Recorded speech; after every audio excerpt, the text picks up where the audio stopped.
Good morning everyone. In the last video we have discussed about the different type of the solution, that is the ideal and non-ideal solution. In the non-ideal solution we have discussed about the positive deviation as well as the negative deviation. We are going to discuss about the azeotropic solution in this video. And what are the azeotropic solutions? Whether it is similar or different than the other solutions. So when we talk about the azeotropic solutions, we say that all those of the solutions for which the composition remains same in their liquid as well as in their vapor phase are called the azeotropic solution. Once again I am saying all those of the solution for which the concentration, the composition in their liquid phase remains same as that of the gaseous phase are called the azeotropic solutions. आपने देखा होगा कि अगर नमक और पानी का solution है, इस नमक और पानी के सॉल्यूशन को जब हम हीट करते हैं, इवेपोरेट करते हैं, तो वाटर तो इवेपोरेट हो जाता है, नमक वहीं पे रह जाता है. यानी जब वाटर और सॉल्ट लिक्विड फेज में थे तो नमक और पानी का कुछ कंपोजिशन था, मान लेते हैं 1:10 था, 1 वॉल्यूम था सॉल्ट, 10 वॉल्यूम था वाटर. लेकिन जब इवेपोरेट हुआ तो सॉल्ट तो वहीं रह गया, वाटर इवेपोरेट हो गया. यानी कि इवेपोरेटेड वाटर में सॉल्ट कम हो गया या ऑलमोस्ट खत्म हो गया. यानी कि composition change from gaseous and liquid phase. लेकिन एजियोट्रॉपिक सॉल्यूशन के केस में ऐसा नहीं होता.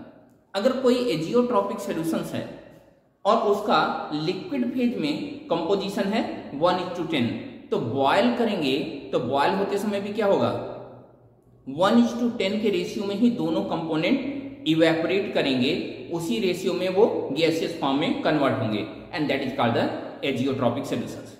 अब इससे फर्क क्या पड़ेगा? नॉर्मली किसी दो अलग अलग कंपोनेंट को, सॉल्युबल लिक्विड्स को या फिर इस तरह के सॉलिड वगैरह को हम हीट करके सेपरेट करते हैं, जिसे हम डिस्टिलेशन या फ्रैक्शनल डिस्टिलेशन के नाम पे जाते हैं. दो लिक्विड्स का सेपरेशन होगा तो फ्रैक्शनल डिस्टिलेशन के नाम पे जानते हैं. तो फ्रैक्शनल डिस्टिलेशन से उन्हें सेपरेट कर सकते हैं. लेकिन अगर लिक्विड और गैसियस फेज में कंपोजिशन सेम रह जाती है तो क्या होगा? तो भी क्या आप फ्रैक्शनल डिस्टिलेशन यूज कर सकते हैं? Surely the fractional distillation can not be use for the separation of such species, that is called the azeotropic solution. यानी एजियोट्रॉपिक सॉल्यूशन का सेपरेशन फ्रैक्शनल डिस्टिलेशन प्रोसेस से नहीं हो सकता. Now the type of azeotropic solution. अब यहां पे हमने डेविएशंस की बात की.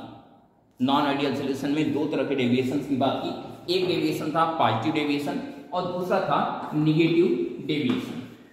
If there is a positive deviation, तो इस तरह के एजियोट्रॉपिक सॉल्यूशंस जो कि पॉजिटिव डेविएशन शो करते हैं उन्हें हम कहते हैं मिनिमम बॉइलिंग एजियोट्रॉप. जो भी पॉजिटिव डेविएशन शो करेगा उसे कहेंगे मिनिमम बॉइलिंग एजियोट्रॉप, और जो निगेटिव डेविएशन शो करेगा वो बोला जाएगा मैक्सिमम बॉइलिंग एजियोट्रॉप. तो यहां पे दो तरह के एजियोट्रॉपिक सॉल्यूशंस होते हैं on the basis of the deviation. If they are positively deviating they are called the minimum boiling azeotrope, and if they are negatively deviating they are called the maximum boiling azeotrope, and these are the azeotrops.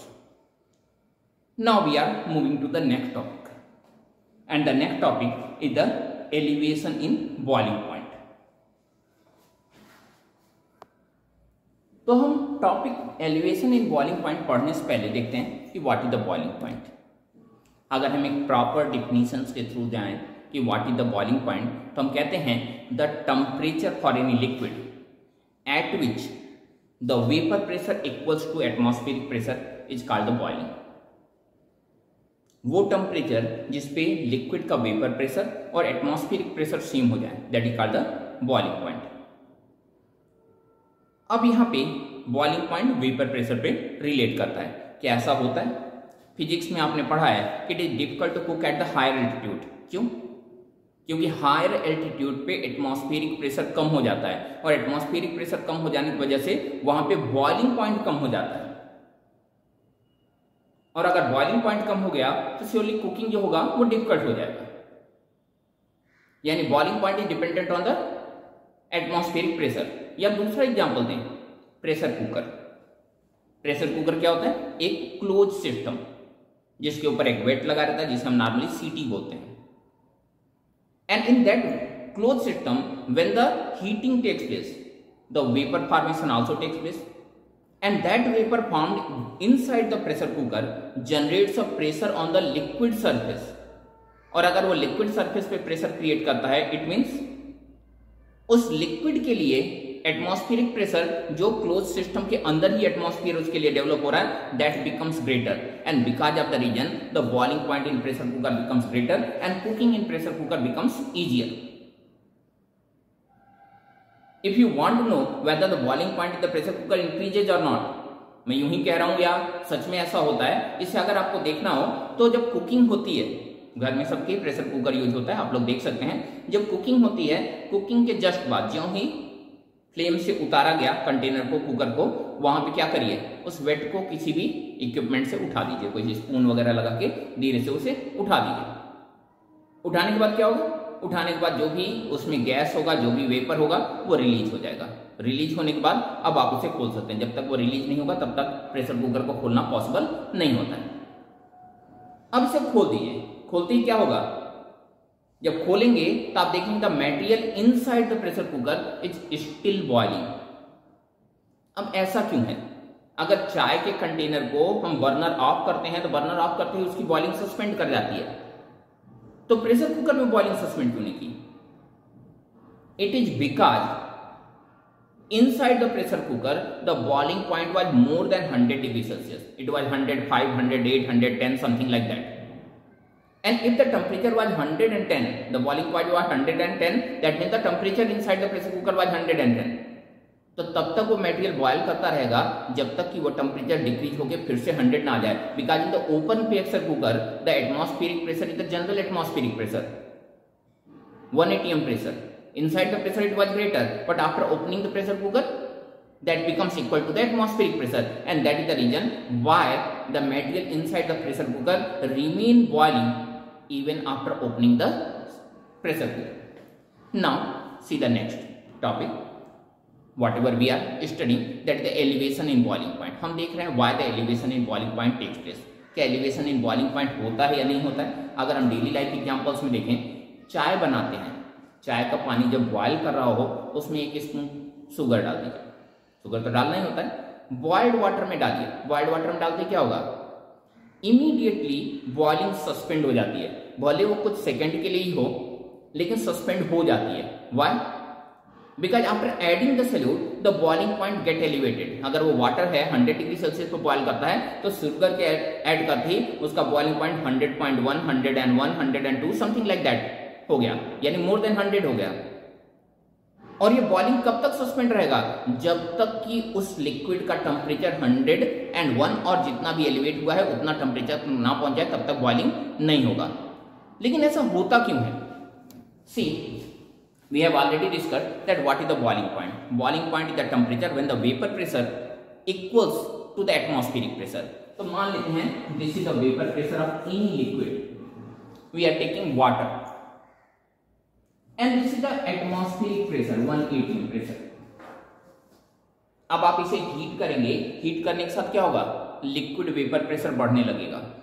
अब ये और heat किया और बढ़ गया, बढ़ते गया and at the time it equals to the atmospheric pressure, and if it equals to the atmospheric pressure it means the boiling started. As we have already said with that we are taking the example of water. तो water का boiling point कितना होता है? 100 degree Celsius. तो ये 100 degree Celsius पे boil करने लगा। Now we added solute in it. solute add करने पर क्या होगा? इससे पहले वाली जो कोलिगेटिव प्रॉपर्टी पढ़ी थी, इससे पहले वाला जो टॉपिक पढ़ा था कोलिगेटिव प्रॉपर्टी में, that was the lowering in vapour pressure. यानी सल्यूट डालने पर वेपर प्रेशर की लोअरिंग होती है। क्यों होती है, कैसे होती है, वो हम उस वीडियो में ऑलरेडी डिस्कस कर चुके हैं। It means when you will add solute in the solvent the lowering in vapour pressure takes place. अगर आपने किसी सल्यूट को सॉल्वेंट में डाला तो vapour pressure will low down. मान लेते हैं वेपर प्रेशर इतना हो गया, कम हो गया, इतनी लोअरिंग हुई। अब जब वेपर प्रेशर एटमॉस्फेरिक प्रेशर के बराबर होगा तभी तो बॉयल करेगा। अब तो ये वेपर प्रेशर इससे कम हो गया, यानी बॉइलिंग अब नहीं हो रही है। और अगर बॉइलिंग नहीं हो रही है, इसे फिर से बॉयल करने के लिए क्या करना पड़ेगा, इतना इसका वेपर प्रेशर फिर से बढ़ाना पड़ेगा। और वेपर प्रेशर कैसे बढ़ेगा, एक्स्ट्रा टेम्परेचर देके। और वही जो एक्स्ट्रा टेम्परेचर आप प्रोवाइड करते हैं, that extra temperature is called delta TB, that is the elevation in boiling point. That means on adding the solute in solvent, the boiling point get elevated. अब अगर हम देखें how you will calculate it, then the delta TB, that is the elevation in boiling point, is proportional to its concentration, and we are taking concentration as a molality. Why molality? Why not molarity? Why not mole fraction? Because molarity is a temperature dependent, so we cannot take the molarity. We are taking the temperature elevation in boiling point बदली होगा तो molarity बदली हो जाएगा, because molarity the number of moles upon volume in litre, volume with the temperature vary करता है तो molarity भी वेरी कर जाएगा। And why not mole fraction, because the mole fraction is smaller value and smaller values have greater chances of the greater percentage error. तो जितनी छोटी value होगी परसेंटेज एरर उतना ज्यादा होता है। इसे अवॉइड करने के लिए हम क्या करते हैं, थोड़ी बड़ी वैल्यू लेते हैं, दैट इज द मोलैरिटी। एक प्रोपोर्शनैलिटी कांस्टेंट लगा दें, ये हो गया आपका delta TB equal to KB M and this is the formula. इस प्रोपोर्शनैलिटी कांस्टेंट को क्या कहते हैं, इसी को कहते हैं हम molar elevation constant. This is called the molar elevation constant और द यूरोस्कोपिक कांस्टेंट। अब ये मोलर एलिवेशन कांस्टेंट को डिफाइन करने के लिए आता है, बहुत बार एग्जाम पूछता है what do you mean by the molar elevation constant. तो क्या होता है मोलर एलिवेशन कांस्टेंट, जब मोलर एलिवेशन कांस्टेंट की बात करते हैं तो हम अगर मोलैरिटी 1 मान लें, if m equal to 1, then delta TB equal to K, यानी elevation in boiling point at unimolar concentration is called molar elevation constant. Clear? Then this is called the molar elevation constant. अब होता यह है कि इस फार्मूले के साथ या तो आप डायरेक्ट मोलैरिटी निकाल के यहाँ पे पुट करें और सॉल्व करें, लेकिन अगर इसको आपको मोलैरिटी अलग से नहीं निकालना है तो चाहे तब इसको फार्मूले में ही कन्वर्ट कर सकते हैं, यानी मोलैरिटी को एक्सपेंड कर सकते हैं।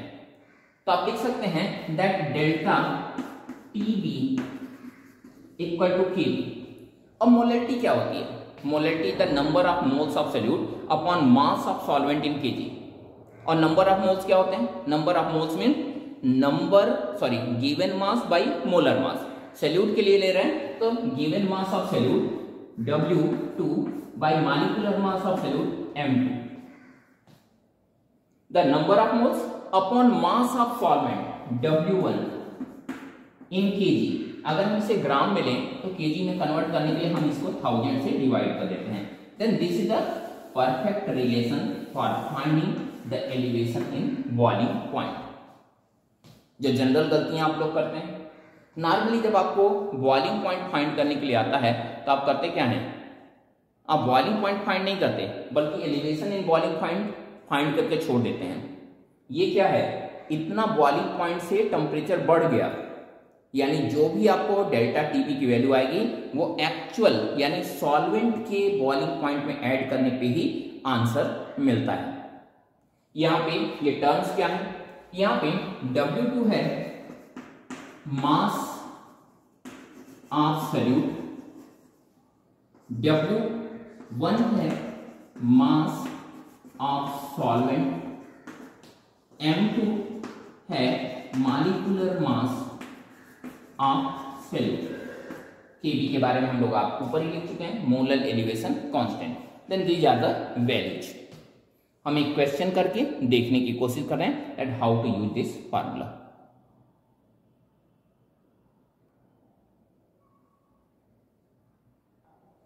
तो हम ये क्वेश्चन देखने जा रहे हैं। क्वेश्चन क्या है, थोड़ा सा आर्ट में लिख दिया गया है। Aqueous solution of urea contains 1.5 gram of urea in 100 gram of water. if the value of Kb is 0.52 Kelvin kg per mole and molecular mass of urea is 60, then find boiling point. तो आपको पता करना है boiling point. Formula आपके पास है, formula क्या है, delta TB equal to KB W2 into 1000 upon M2 into W1। बस वैल्यू पुट कर देते हैं। यहाँ पे मोलर एलिवेशन कांस्टेंट केबी की वैल्यू गिवन है, दैट इज 0.52। W2 यानी मास ऑफ सोल्यूट की वैल्यू गिवन है, दैट इज 1.5। 1000 की वैल्यू तो 1000 की होगी, ये तो बदली होने वाली नहीं। Upon M2 that is the molecular mass of urea, that is also given 60 into mass of water 100 gram. Solve करें तो यहां से ये दो जीरो यहां से कैंसिल हो गए और 1.5 40 या 60, एक जीरो और यहां से कैंसिल कर देते हैं तो बचा क्या 0.52 बाई 4। सॉल्व करेंगे तो आएगा 0.13 केल्विन। एक चीज और, जब एलिवेशंस की बात करते हैं, जब वेरिएशंस की बात करते हैं, डेल्टा टीवी डेल्टा टीएफ, या जब भी टेम्परेचर वेरिएशंस की बात करते हैं तो temperature variation in kelvin equal to temperature variation in degree Celsius, दोनों चीजें बराबर होती हैं। अब यहां पे देखिए ये क्या निकला, ये निकला वैल्यू ऑफ डेल्टा टीवी। हमें क्या चाहिए, बॉइलिंग पॉइंट। हमारे क्वेश्चन में पूछा गया है what is the boiling point, और बॉइलिंग पॉइंट किसका, ऊपर लिखा हुआ है aqueous solution. Aqua means water, water के बॉइलिंग पॉइंट चाहिए। तो आपका फाइनल बॉइलिंग पॉइंट क्या होगा, boiling point of solution equal to boiling point of water plus delta TV. और बॉइलिंग पॉइंट ऑफ वाटर कितना होता है 100 डिग्री सेल्सियस। हमने डिग्री सेल्सियस में ले लिया, केल्विन में भी चाहे तो केल्विन में भी ले सकते हैं, प्लस 0.13। सॉल्व करेंगे तो 100.13 degree Celsius. I think it's clear to all of you. और कोई कंफ्यूजन हो तो आप मुझे मैसेज कर सकते हैं। तो आज के लिए इतना ही काफी है। नेक्स्ट डे हम देखेंगे depression in freezing point and osmosis and osmotic pressure. Till then bye, thank you and have a nice day.